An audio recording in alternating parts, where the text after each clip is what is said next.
Faisons le schéma bilan comparé des phénomènes de photorespiration. Donc d'abord, la première chose, c'est de poser le problème. La photorespiration, elle est due au fait que la rubisco a une activité carboxylase.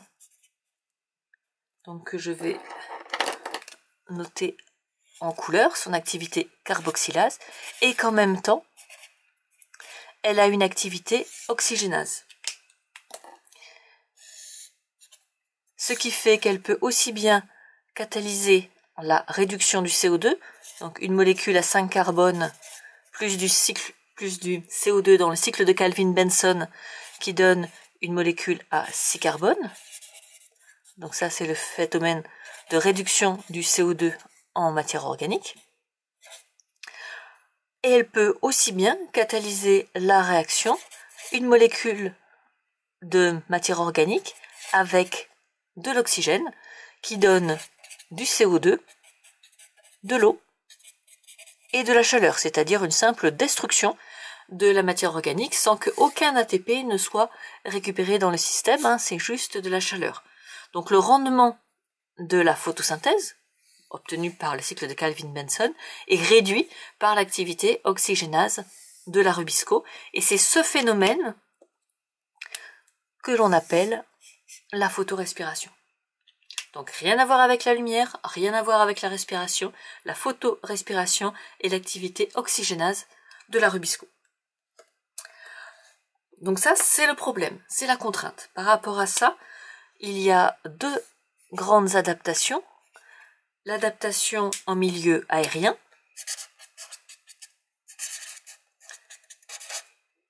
et ça, ce sont les plantes angiospermes en C4, et l'adaptation en milieu aquatique, et là, ce sont les algues avec les pyrénoïdes.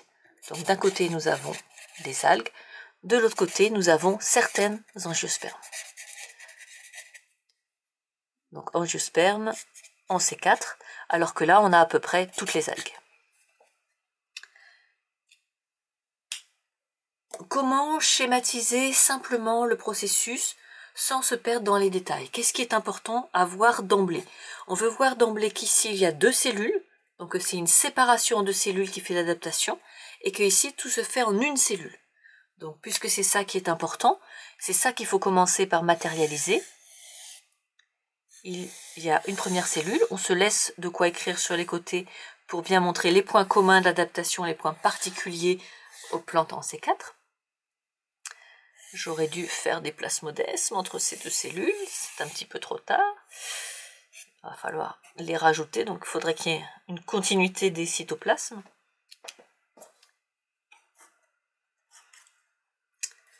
Donc dessinons correctement les plasmodesmes. Enfin, quand je dis correctement, ils sont beaucoup trop larges. Probablement 100 à 1000 fois trop larges. Et pour qu'on puisse se repérer, je ne vais pas faire une feuille complète, mais je vais noter qu'à partir d'ici, ce qui commence dans cette zone, c'est la zone de tissu conducteur de xylème et de phloème. Ce qui me permet tout de suite de localiser les cellules. Ici, on a les cellules de la gaine périvasculaire autour des vaisseaux, ou de la gaine périfasciculaire autour des faisceaux conducteurs. Et puis ici, on a du mésophile standard qui ne constitue pas justement la gaine qui est la couche de cellules tout autour des tissus conducteurs. On fait une paroi à l'ensemble de ces cellules, bien sûr, pour bien marquer qu'il s'agit de cellules végétales avec leurs lamelles moyennes. Et de l'autre côté, on dessine au contraire une seule et unique algue. Alors pour bien montrer que c'est une algue, n'hésitez pas à faire une épaisseur de paroi qui soit vraiment complètement différente. Ça nous permettra d'emblée de voir qu'il s'agit d'une algue. Qu'est-ce qu'on a d'important aussi? On a des chloroplastes. Donc les chloroplastes jouent un rôle essentiel, il importera de bien les faire figurer.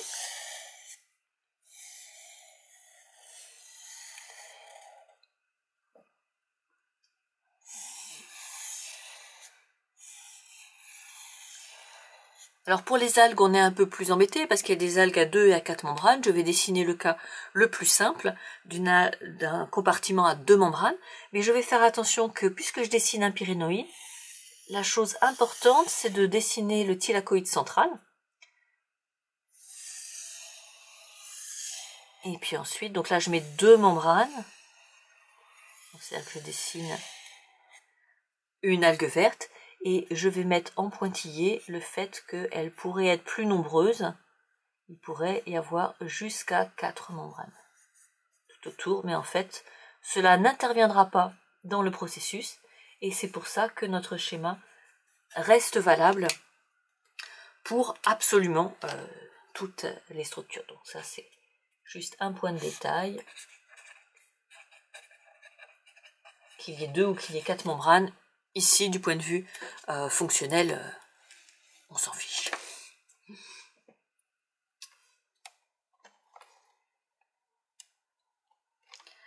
Alors, quel est le principe?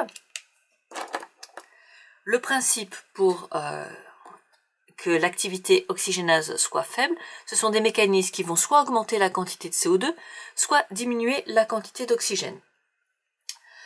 Qu'est-ce qui augmente la quantité de CO2 près de la rubisco? Ce qui augmente la quantité de CO2 près de la rubisco, c'est que ce n'est pas la rubisco qui fixe le CO2 chez la plante en C4, mais que c'est la PEP carboxylase qui fixe le CO2, faisant une première molécule à 4 carbones. Donc à partir du pyruvate qui a 3 carbones,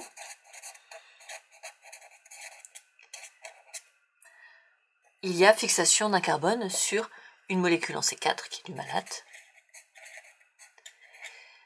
Qu'est-ce que ça change? Ça change que la PEP carboxylase, pardon, je vais l'écrire de l'autre côté puisque c'est une particularité des plantes en C4, elle peut fonctionner à Vmax même quand les stomates sont fermés. Donc même si la pression partielle en CO2 est faible. Donc ça augmente la fixation de CO2.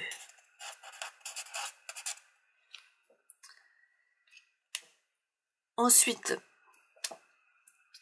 ce CO2 donc est transporté, en particulier ce CO2, on le retrouve dans l'autre cellule et on a la réaction inverse, la molécule en C4 redonne une molécule en C3, le fameux pyruvate, et surtout redonne une molécule de CO2. Donc, à quoi bon tout ça? À quoi bon tout ça? C'est parce que la rubisco est ici. Et seulement là. Donc, on a comme phénomène particulier une localisation particulière de la rubisco. Elle n'est pas partout. Contrairement à ce qu'on peut voir dans une plante en C3. De fait, puisque le CO2 est largement fixé par la PEP carboxylase, le CO2 qui est reproduit ensuite par la décarboxylation du malate, fait que localement, la pression partielle en CO2 est élevée. Donc la carboxylation, c'est la fixation de CO2, la décarboxylation, c'est la libération de CO2. Donc ici, la décarboxylation permet une augmentation de la pression partielle en CO2 près de la rubisco.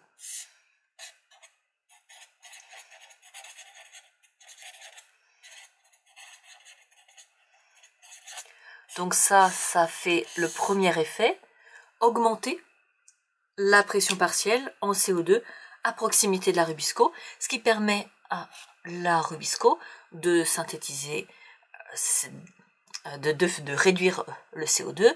Ensuite, nous avons le cycle de Calvin-Benson. Et le résultat, et du G3P qui ensuite se retransforme en exose. Bref, à la fin, là où il y a de la rubisco, il y a aussi de l'amidon.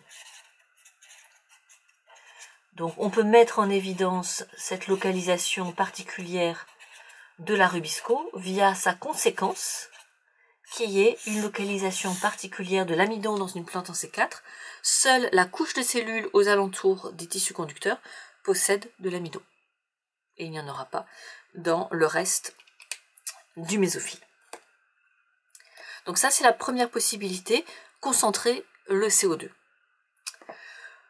Deuxième phénomène. Le deuxième phénomène, c'est que il n'est pas possible de réduire de la matière organique sans qu'il y ait une source d'électrons. Seulement, le souci, c'est que quand il y a une source d'électrons avant la chaîne photosynthétique, que je vais représenter ici juste par un petit carré vert, l'énergie lumineuse qui est captée, alors j'ai rien pouvant faire penser à de la couleur de la lumière, donc je vais le mettre en noir, hein. Si vous avez de l'orange, ça serait peut-être plus adéquat. Et le problème, vous voyez, c'est que la source d'électrons, c'est la molécule d'eau, et que donc il y a production d'oxygène. Donc s'il se passe exactement la même chose dans les chloroplastes de la gaine, on aura production d'oxygène juste à côté de la rubisco, et la rubisco va passer en fonctionnement oxygénase, donc faire la photorespiration. Donc ce système de production d'oxygène se fait seulement quand on a un schéma dit en Z, c'est-à-dire que les électrons rentrent au début de la chaîne respiratoire et puis ensuite fournissent des coenzymes réduits qui peuvent participer, alors ici dans l'autre cellule, à la réduction du CO2. Pardon, il faudrait que je fasse, il n'est pas arrivé au bon endroit, il arrive sur le cycle de Calvin-Manson. Donc ici, on a ce qu'on appelle le schéma en Z de la photosynthèse. C'est-à-dire que les électrons sont arrachés à l'eau et finissent sur un transporteur d'électrons qui est le NADPH. Qui dit schéma en Z dit production d'oxygène. Par contre, dans la cellule de la gaine, ce n'est pas du tout ça. On a un schéma cyclique. C'est-à-dire que, certes, la lumière arrache un électron à la chlorophylle, ensuite les électrons circulent et il y a des protons qui sont transportés, ce qui fait que l'ATP synthase, par libération de protons, peut synthétiser de l'ATP. Mais il n'y a pas récupération des électrons par le coenzyme réduit. Les électrons reviennent au photosystème précédent. Et si vous n'avez pas de système de récupération d'électrons, vous n'avez pas non plus l'oxydation de l'eau. Donc dans ce schéma cyclique, il n'y a pas de production d'oxygène, il y a seulement production d'ATP. Donc là on voit un deuxième système qui est séparer le site de production de l'oxygène du site de réduction du carbone. Donc on sépare la production d'O2 de la réduction du CO2, du site de réduction de CO2, dans deux cellules différentes. Si vous aviez la place de le mettre sur le côté comme particularité des plantes en C4, ce serait mieux, mais moi j'ai déjà écrit des tas de choses, j'ai plus la place de ce côté-là. Donc là, ça c'est dû au fait qu'on a un schéma en Z dans la plupart des cellules du mésophile, donc ils produisent de l'oxygène, mais pas dans la gaine qui possède la rubisco. Ce qui fait que la pression partielle en oxygène près de la rubisco est extrêmement faible.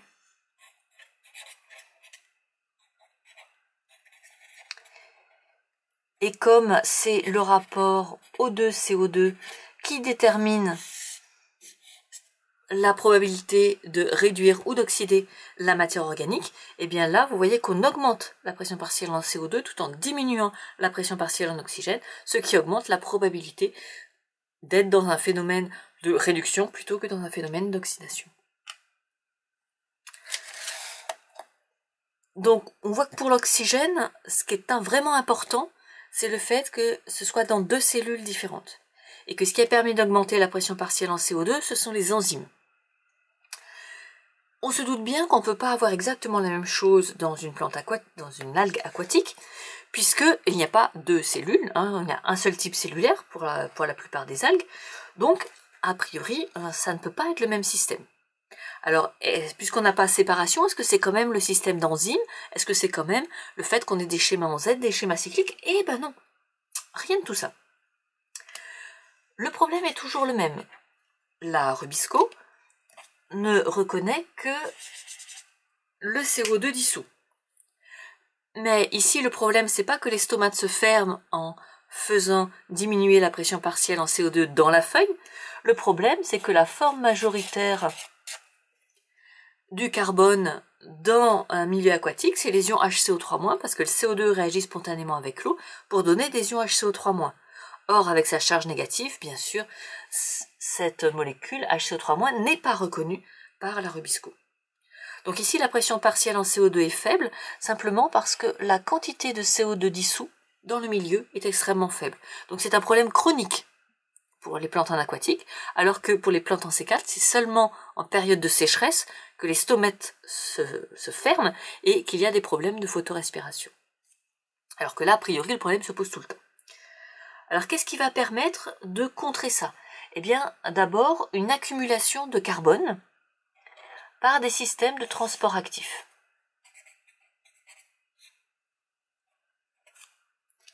Donc vous voyez que le dispositif est assez différent. Ici, ce ne sont pas des enzymes, ce sont des transporteurs. Et ce n'est pas bien sûr un transporteur de CO2, je vous rappelle que le CO2 ça passe à travers toutes les membranes par les ondes van der Waals, c'est un transport actif des ions HCO3-, qui eux bien sûr par leur charge ne passent pas les membranes. Et ce phénomène va se répéter plusieurs fois, puisqu'on retrouve exactement le même à l'entrée des chloroplastes, donc ça permettra d'accumuler les ions HCO3- dans le chloroplaste, et puis ensuite d'accumuler les ions HCO3- dans le thylakoïde central. Donc on a une accumulation de carbone, de carbonate même, d'ion hydrogénocarbonate, dans le thylakoïde central. Vous me direz, ça ne résout pas le problème. Ça ne résout le problème que si ces ions hydrogénocarbonate peuvent être retransformés en CO2. Et là, on retrouve un point commun avec les plantes en C4, pardon, c'est qu'il y a une enzyme particulière capable de catalyser cette conversion, qui est l'anhydrase carbonique. L'anhydrase carbonique catalyse bien sûr la réaction dans les deux sens, mais comme il y a beaucoup d'ions HCO3-, la réaction va dans le sens de la production du CO2. Donc on retrouve ici une localisation particulière de la Rubisco, parce que la Rubisco est à proximité du thylakoïde central, via des systèmes qui l'immobilisent tout autour du thylakoïde central. Le fait que l'anhydrase carbonique soit dans le thylakoïde central augmente la pression partielle en CO2 à proximité de la Rubisco, ce qui fait que, toujours par le même système, il y a ensuite le cycle de Calvin-Manson et production d'amidon. Donc on retrouve la même chose. On va trouver des amas d'amidon à proximité immédiate du thylakoïde central parce que c'est là qu'il y a la Rubisco, et c'est ça qu'on appelle le pyrénoïne. Le pyrénoïne, c'est cet amas d'amidon et d'anhydrase carbonique à proximité immédiate de ce thylakoïde central. Donc il serait d'ici à là, c'est le fameux pyrénoïde. Donc vous voyez que le système est différent. Donc il est basé sur des enzymes et sur des chaînes photosynthétiques qui fonctionnent différemment chez les plantes en C4. Il est basé sur des enzymes et des transporteurs pour la plante en C3, sans séparation dans des cellules différentes. Ce qui veut dire que du point de vue des algues, tout est basé sur augmenter la concentration en CO2. Pourquoi il n'y a pas de dispositif de diminution de la pression partielle en oxygène, c'est parce que nous sommes en milieu aquatique, et en milieu aquatique, le milieu contient très peu d'oxygène. Donc même si les autres thylakoïdes extérieurs aux pyrénoïdes produisent de l'oxygène, hein, ce qui est le cas, ils produisent de l'oxygène, mais comme la pression partielle dans ce milieu est extrêmement faible, on n'atteint jamais des pressions partielles près de la Rubisco qui soient telles que la photorespiration soit un problème. Alors que pour une plante, on part d'un environnement dans lequel la pression partielle en oxygène est déjà aux alentours de 21 kPa. Donc quand les stomates de la feuille sont fermés, on part de 21 kPa et il se rajoute l'oxygène produit par la photosynthèse. Donc là, on va atteindre des pressions partielles qui posent problème et qui induisent le fonctionnement en oxygénase. Donc on voit bien qu'il y a des adaptations sur des paramètres différents qui dépendent du milieu. L'oxygène n'est pas un problème limitant en milieu aquatique, il n'a pas été sélectionné d'adaptation pour réduire la quantité d'oxygène. Par contre, la pression partielle en CO2 est un problème dans les deux cas, ce qui fait qu'il y a des adaptations sur la pression partielle en oxygène dans les deux cas. Merci pour votre attention.